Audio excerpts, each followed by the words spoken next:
ሰላም ሰላም ቤተሰቦች እንዴት ቆያችሁ? እንዴት አመሻችሁ? በድጋሚ እኔ በጣም ደህና ነኝ፣ እግዚአብሔር ይመስገን። እንኳን ወደ እናት ዩቲዩብ በሰላም መጣችሁ። እንደተለመደው ሼር፣ ሰብስክራይብ እያደረጋችሁ እንድታበረታቱኝ በአክብሮት እጠይቃለሁ። ዛሬም እንደተለመደው የመጽሐፍ ጥናታችን እንደቀጠለ ነው። ዛሬ ትንሽ የምንወያይበት ርዕስ ራስንም መቀየር ይለናል። ራሳችንን እንድንቀይር ያስተምረናል። ራሳችንን እንድንቀይር ብዙ ነገሮችን የእይታ መንገዶቻችንን መስመሮቻችንን ያመለክተናል ማለት ነው። ስለዚህ ወደ መጽሐፍ ራስን መቀየር ዳዊት ድሪምስ እንደዚህ ይለናል። ተራ ያለው ዓለም እስኪቀየር ጠብቅ ነበር፣ ድንቅ ስሆን ግን ራሴን እየቀየርኩ ነው ይለናል። ተራ ሰው ህይወቱን ለመቀየር እናቱ፣ አባቱ፣ ሚስቱ፣ ቤተሰቡ፣ ጎረቤቶቹ፣ መስሪያ ቤቱ፣ መንግስትና ሌሎች አካላት እስኪቀየሩ ይጠብቃል። እነዚህ አካላት ከተቀየሩ ይቀየራል፣ ካልተቀየሩ ደግሞ ተስፋ ይቆርጣል። ድንቅ ሰው ግን ራሱን በመቀየር ህይወቱን ይቀይራል። ማንም ሰው ወይም ምንም ነገር እስኪቀየር ሳይጠብቅ ህልሙን ለማሳካት መከፈል ያለበትን መስዋዕትነት ከማለዳ አንስቶ መክፈል ይጀምራል። ሙሉ ቀን መሆን የሚገባውን በመሆን ማድረግ ያለበትን በማድረግ መቀየር ያለበትን በመቀየር መስራት ያለበትንም በመስራት የማንንም ሰው እርዳታ ሳይጠይቅ ወይም ሳይጠብቅ ራሱን በመቀየር ህይወቱን ይቀይራል ይለናል። አያችሁ፣ አንዳንድ ራሳቸውን የቀየሩ ራሳቸውን ያወቁ አሸናፊ ሰዎች፣ ህይወት የገባቸው ህይወትን የተረዱ ሰዎች ማንን እስኪቀየር አይጠብቁም። ወይንም አንድ ሰው ተቀይሮ እነሱን እስኪቀይር እሱ አድጎ ተለውጦ ወይ ገንዘብ ሰርቶ እነሱ እንዲለውጥ አይጠብቁም።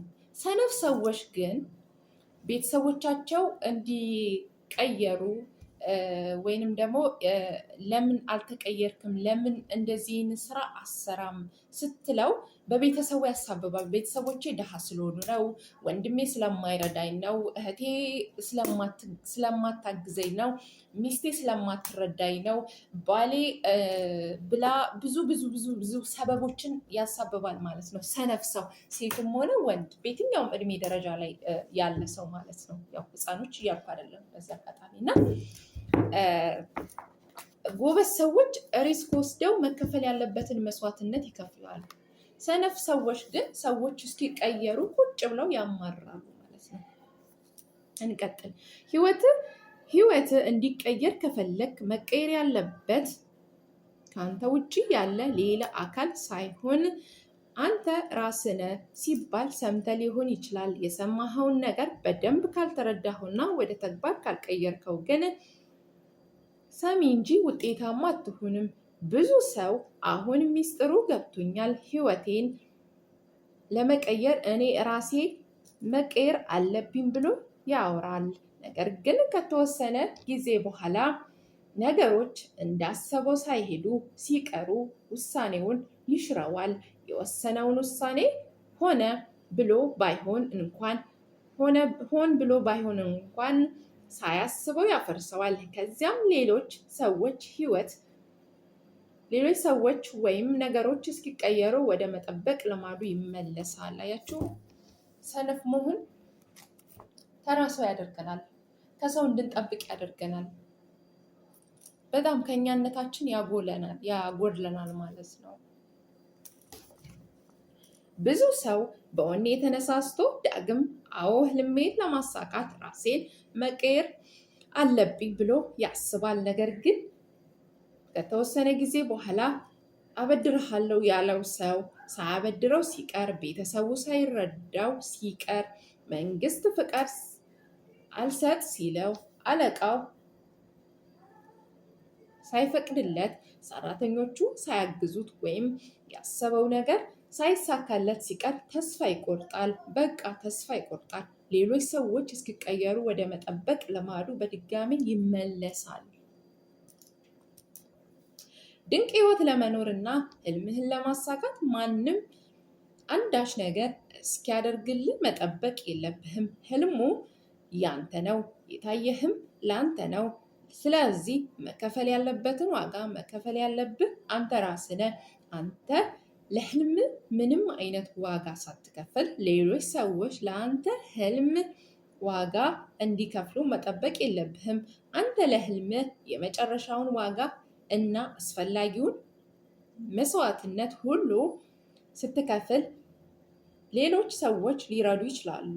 ራስህን ስትቀይር ሌሎች ሰዎችም ሊቀየሩ ይችላሉ። ራስህን ህልሙን ማሳካት ወደሚችል ሰውነት ስትቀይር በአካባቢ ያሉ ሰዎችም ህልምህን እንድታሳካ ሊረዱ ይችላሉ። ራስህን ስትቀይር ሁሉም ነገር መቀየር ይጀምራል። ህይወትህ፣ ቤተሰብህ፣ ስራ፣ ገቢህ፣ ጤንነትህ እንዲሁም የምትፈልገው ነገር ሁሉ እንዲቀየር በመጀመሪያ አንተ መቀየር አለብህ። ይህ ጥልቅ ሚስጥር ነው ይለናል። እውነት ነው። ለህልማችን እኛ ራሳችንን ሪስክ ወስደን መከፈል ያለበትን መስዋዕትነት መክፈል ያለብን።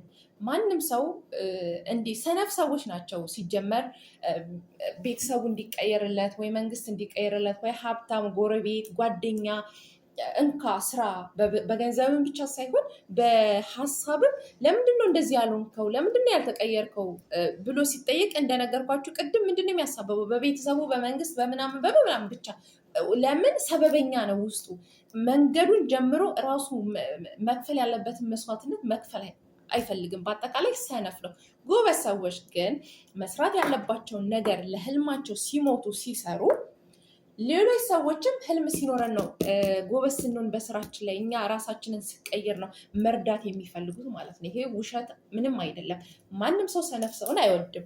ማንም ሰው አማራሪ ሰውን አይወድም። ምክንያቱም የሚያወራ ሁሉ ተራ ነገር ነው፣ ሮሮ ነው፣ ብስጭት ነው፣ እናንተን የሚረብሽ ስሜታችሁ እንዲረበሽ ነው የሚያደርገው ሰነፍ ሰው።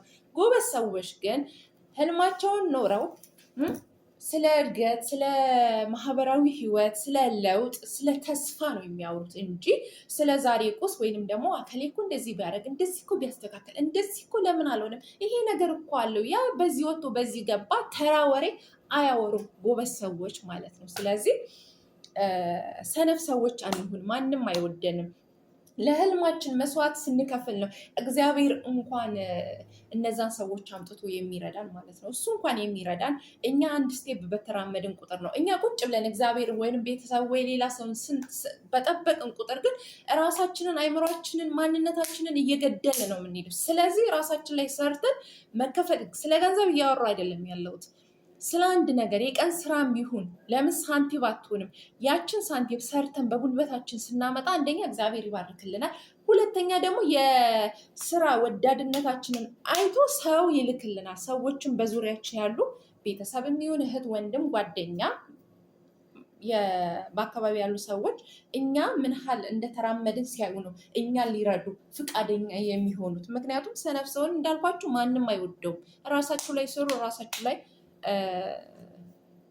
ምንድነው ራሳችሁ ላይ ተሞክሮ አድርጉ ማለት ነው። ራሳችሁ ላይ ሪስክ ወስዳችሁ ስራችሁ ላይ፣ ገንዘባችሁ ላይ፣ ጤናችሁ ላይ፣ ሁሉ ነገራችሁ ላይ በማስተዋል ተጉዛችሁ እግዚአብሔርም እንዲረዳችሁ ከእግዚአብሔር ጋር መንገዳችሁን እንድትራመዱ ስል እጠይቃለሁ ማለት ነው። እንቀጥል። እንዴት አድርገ ነው ሙሉ በሙሉ ራስን ልትቀይር የምትችለው? ራሴን መቀየር አለብኝ ብለህ ስታስብ ምን እንዲቀየር ነው የምትጠብቀው? ምንህስ ነው መቀየር ያለበት? የሰው ልጅ ማን ነው? ምንድነውስ? በምንና እንዴት ነው የሚሰራው? ራስን ለመቀየር መቀየር የሚያስፈልገው ነገር ምንድን ነው? እነዚህን ጥያቄዎች በትክክል መመለስ ስትችል ራስህን እንዴት አድርገህ መቀየር እንደምትችል በቀላሉ መረዳት ትችላለህ። አሁን ራሳችንን እንዴት አድርገን መቀየር እንደምንችል ከመመርመራችን በፊት የሰው ልጅ ማን ነው፣ እንዴትስ ነው የሚሰራው የሚለውን አስቀድመን እንፈትሽ ይለናል። የሰው ልጅ ከሌሎች ፍጥረታት በተለየ መልኩ በፈጣሪ መልክና አምሳል የተፈጠረ ፍጥረት ነው። ሁላችንም የሰው ልጆች ወደዚች ዓለም ስንመጣ ፈጣሪ የሚያስፈልገንን ሁሉ ነገር ሰጥቶናል። በውስጣችን ያለውን ተአምር ስንፈትሽ ድንቅ መሆናችንን የፈለግነውን ነገር ማሳካት እንደምንችል እናስተውላለን። ይህንን ሚስጥር በደንብ ካልተረዳኸው ግን ህይወት እንቆቅልሽ ልትሆንብህ ትችላለች። ማንነታቸውን በትክክል ያልተረዱ ሰዎች ትልቅ ህልም አስቀምጠው ድንቅ ህይወት ለመኖር ሲያልሙ ወዲያውኑ ይህ ህልምማ አይቻልም፣ በጣም ከባድ ነው፣ ደግሞም ከአቅሜ በላይ ነው ብለው ተስፋ ይቆርጣሉ። እንዲህ አይነት አስተሳሰብ ማን መሆንንና አቅምን አለማወቅ ይባላል። በፈጣሪ አምሳል ተፈጥረናል ሲባል እኮ ለቀልድ አይደለም። እኛ እጹብ ድንቅ የሆንን የሰው ልጆች ትልቁን ህልማችንን በአእምሯችን ስናልመው እንደምናሳካው በልባችን ስናምነው፣ እንዲሁም መከፈል ያለበትን መስዋዕትነት ስንከፍል የትኛውም ትልቅ የሚባል ህልም ከአቅማችን በታች እንጂ ከአቅማችን በላይ አይሆንም። እግዚአብሔር ወደዚህ ምድር ሲያመጣን የሆነ ነገር ሰርተን የሆነ ነገር ፈጽመን እንድንሄድ ጊዜያችን ያው ደርሶ ሞት ለማንም አይቀርም፣ ሁላችንም እንሄዳለን አይደል? ነገር ግን ዝም ብለን ኖረን ዝም ብለን እንድንሞት አይደለም አምላክም ወደዚህ ምድር ያመጣን። ህልማችን ምንድን ነው? ራሳችንን እንፈትሽ ሲባል እኮ ራያችን ምንድን ነው? ለምንድን ነው የመጣ ነው? እኔ በዚህ ምድር ላይ ምን አድርጌ ነው ምን ፈጽሜ ነው መሄድ የምፈልገው? ልባችን ያልማል፣ አይምሯችን ያልማል፣ አይምሯችን ያስባል፣ ልባችን ይፈጽማል ማለት ነው። ስለዚህ ይቅርታ ስልክ ገብቶብኝ ነው። ልባችን ሀሳብ የተመታ ነው። የፈለግነውን ነገር ልባችን የፈለገውን ወይንም ልባችን የሚያስበውን ነገር ህልማችንን ማንንም ሳናማክር ሰው ራሱን እንደ ራሱን ሀሳብ የሚሰጠን ወይ አችልም፣ አይሆንም፣ ትከስራለህ ምናምን ወዘተረፈ ዝም ብሎ ሀሳቦች የሉም። ዝም ብለው አይደለም። በእርግጥ እነሱ ከማንነታቸው ነው ለእኛ አሳልፈው የሚሰጡ ወይንም እኛን እንደ ምክር አድርገው የሚለግሱን ማለት ነው። እኛ ግን ህልማችንን ካወቅን እግዚአብሔርን አስቀድመን መሆን ያለበትን መከፈል ያለበትን መስዋዕትነት መክፈል አለብን እላችኋለሁ። ለህልማችሁ ኑሩ፣ እራሳችሁን ፈትሹ። ራያችሁ ምንድን ነው? ምን መሆን ነው የምትፈልጉት? ወደዚህ ምድር ዝም ብለን አልመጣንም። እንዳልኳቸው አምላክ በራእይን ያመጣ የሆነ ነገር ሰርተን እንድናልፍ ነው ያመጣን እንጂ ዝም ብሎ ተራ ህይወት እንድንኖር አይደለም። እና ራሳችሁን በደንብ ፈትሹ ለማለት እፈልጋለሁ። በተረፈ አመሰግናለሁ።